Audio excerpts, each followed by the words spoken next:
bit tight.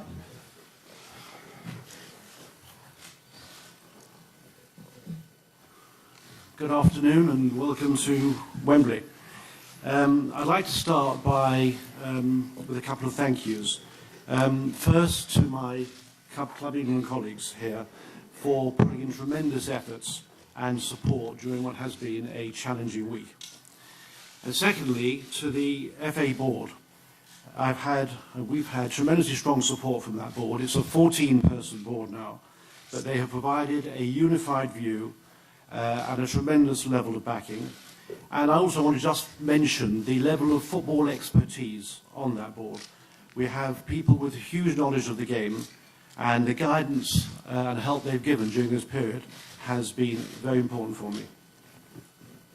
I'd like to publicly thank Fabio Capello for all the work that he's done. He's provided us with 2 qualifications into major tournaments, the World Cup and now Euro 2012. And I just want to emphasize that all the way through his time with us and yesterday, he's behaved with dignity and honor. He's an honorable person.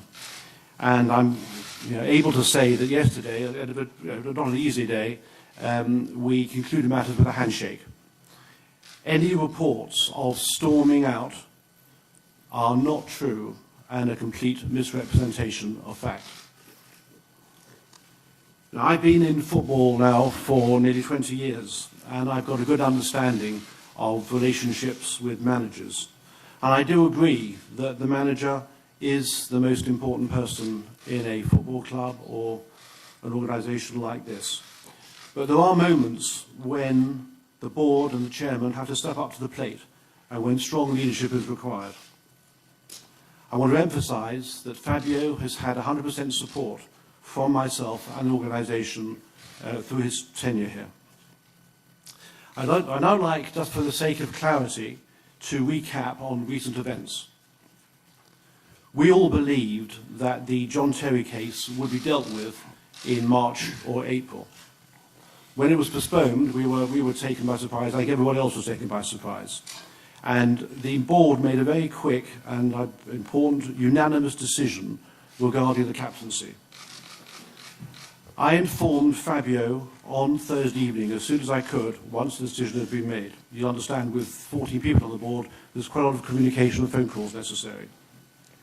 And that communication with Fabio was made before the announcement on Friday morning. Fabio wasn't happy, but he accepted the board's authority on the matter.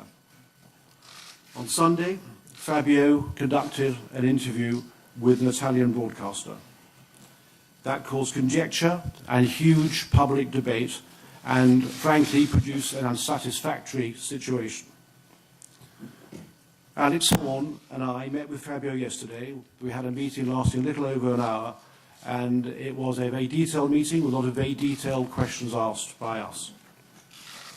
We adjourned the meeting, and an hour later, I met again myself with Fabio in his office.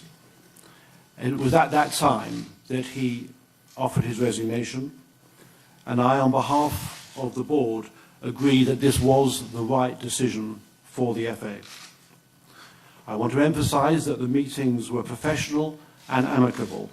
And when we first coming into the room at 2:30, all matters were concluded within 4 hours of the meeting started. With regard to the future, and I think Adrian will speak about this in a bit more detail in a moment, but I'm very pleased to announce that Stuart Pearce will manage the England team for the Holland match. He has huge experience outside and inside this organisation. And of course, he manages the England Under-21 team and has been working with Fabio for some time. He knows the players very well. I've got great confidence in Stuart. We will be in good hands. Our priority then will be to appoint a new England manager. This will be handled by the 4 of us with a total focus on getting the best person in place as soon as we sensibly can. Thank you. I think, Adrian, you're going to say a few words now. Thanks, Chairman. In my role as Managing Director of Club England, I'd like to make a few additional comments. This is obviously a very important moment for us now. Everyone's focus is on 2012, and our objective is, of course, to recruit a manager, go to Poland and Ukraine, perform well, and achieve success. However, there is a longer-term strategy to this as well. In 2 years' time, there's a World Cup in Brazil. Beyond that, we have the Euros in France in 2016, and a further World Cup in Russia in 2018. As an organisation, we need to ensure we are providing the best platform to achieve success, and that every area of our football organisation is geared towards high performance. We have an abundance of young talent emerging, and our development teams are performing more consistently than ever before. There is a strong view that we're producing more and better technically gifted and aware footballers. We have recently had a youth development review, and we are working closely with our colleagues at the Premier League to successfully implement the EPPP, the Elite Player Performance Plan. Clubs are producing some fantastically gifted young players through their academies, and we are about to open the National Football Centre at St George's Park. There's a huge amount of work going on in this area. Yes, we need the right manager and the right coaching infrastructure, the right sports science and medical services, the best facilities and support staff, and we also want to deliver a longer-term playing philosophy. It is really important through Club England that we develop stronger, better relationships with the players so they can feel closer to the FA. We know they take great pride in playing for England. We have to create an environment across all the teams that they enjoy being part of, and it gives them confidence and freedom to express themselves on the international stage and hopefully achieve success. Whilst the managerial appointment cannot be underestimated, it cannot be the sole responsibility of the manager in isolation to deliver success. Take Spain, for example. Until 2008, they had not enjoyed success for many decades. Spain now have a structure in place that has even allowed them to change manager after winning the Euros and then go on to the World Cup. We have to get our structure right. We're working hard on it and move forward with a longer-term plan, which we're doing. Thank you. Now we'll take some questions. Nick Collins, please, from Sky. Thanks, Aaron. David, hello. How much do you regret what happened yesterday, and realistically, could it have been avoided? Well, of course, it's regrettable when a manager leaves like this. But as I say, Fabio had a great record, but it's happened now. Could it have been avoided? I don't know. We had a very frank meeting with Fabio. We asked him a lot of questions. It was a very civilised meeting, and at the end of it, he decided that he felt he had to go. So I can't really add to that. How much of a blow do you think it represents to England's chances at Euro 2012 at this stage? Well, we're in very good shape in many ways. All the organisational matters for the Euros are in place, our base camp, our training camp and all else. So everything is in place, and I think there's plenty of time. I think the timing of this means that the squad won't get together till next May, so there is time for a new man to get in place, do what he needs to do, building up towards the competition. So, no, I think we're actually in a much better place than we might appear to be. In an ideal world, when would you like to be able to appoint the permanent successor to Fabio Capello? And if, say, like Harry Redknapp, for example, he's currently in a Premier League job, can you manage to do that before the end of the season? Yeah, well, clearly, I'm not going to into any discussion on individuals. I can't do that. We don't live in an ideal world. So we will do this as quickly as we sensibly can, but we don't want to rush the process. We want to do it properly, do it professionally. We'll be interested to see what we hear, who comes to us, and we will obviously be putting a shortlist together of key people. So we'll do it as soon as we can. It will certainly, as I said earlier, be a major priority for us. That goes without saying. Dan? Chairman, why did you accept Fabio's resignation? I accepted it really for the reasons that were covered in the statement that we put out yesterday. The matters arising from the English team captaincy issue and from Fabio's statement on Sunday, and the consequential issues meant that I felt that when Fabio offered that resignation, it was in the interests of the FA and English football the right thing to do. Were you considering sacking him anyway? That didn't arise.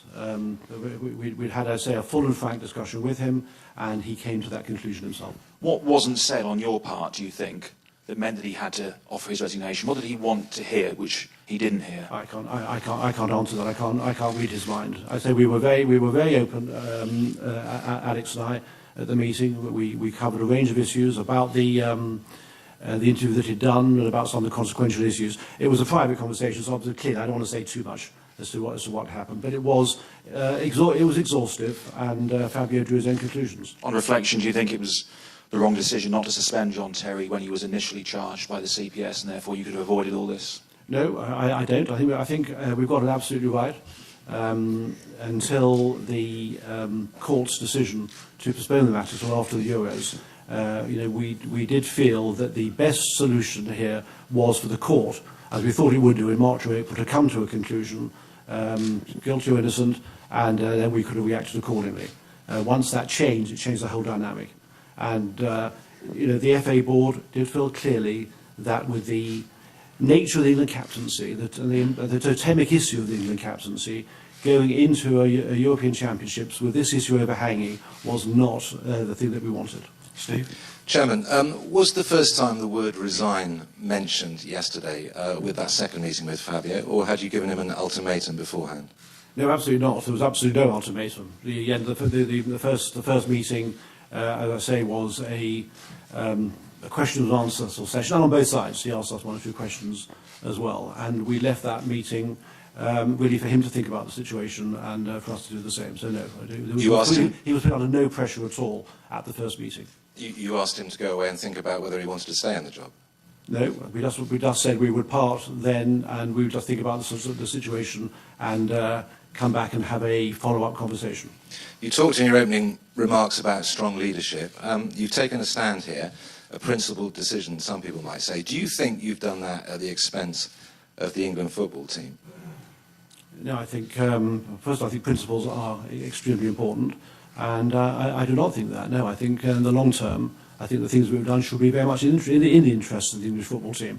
I regret, having been involved in club football for some time, and now with England, I know the importance of success and winning matches, and that's what we're here to try and do. And Adrian's, I think, explained very well our shorter and longer term intentions here. We want to produce a winning setup with England, which is what the public and the fans want. But as a result of your meetings yesterday, England are 2 months away from a major tournament without a captain and without a manager. It didn't need to be like that. Well, it is like it. We are where we are, and I believe that we'll get the position put in place reasonably soon, and we will look in, I hope, in very good shape over the next 2 or 3 months. Chairman, if Fabio Capello hadn't offered his resignation, if he hadn't had said sorry, would you have sacked him anyway? No, well, that's a hypothetical question. I just didn't. It didn't arise. The circumstances as they were. I don't want to keep saying the same thing, but we had a full and frank meeting. Fabio came to that conclusion. It was very much his decision. Did you have to pay anything to end the relationship? That's all those matters are subject to confidentiality, and I can't disclose anything of that nature. And there has been some discussion about the translation of the interview he gave to Rai on Sunday, that in fact he had said, look, the matter is for the FA and I'm just commenting. Did you get the full translation? Was your information fully up to speed on Sunday? Oh, yes, of course it was. We had it very professionally translated. Yes, of course. And just in terms of where you think things actually went wrong, can you give us some indication of how important you think his lack of grasp of the English language was, and also specifically how significant his backing of John Terry when you had quite clearly said that he could no longer maintain the captaincy? Well, the backing of John Terry clearly wasn't helpful the way it came across and the way it was communicated, and it did give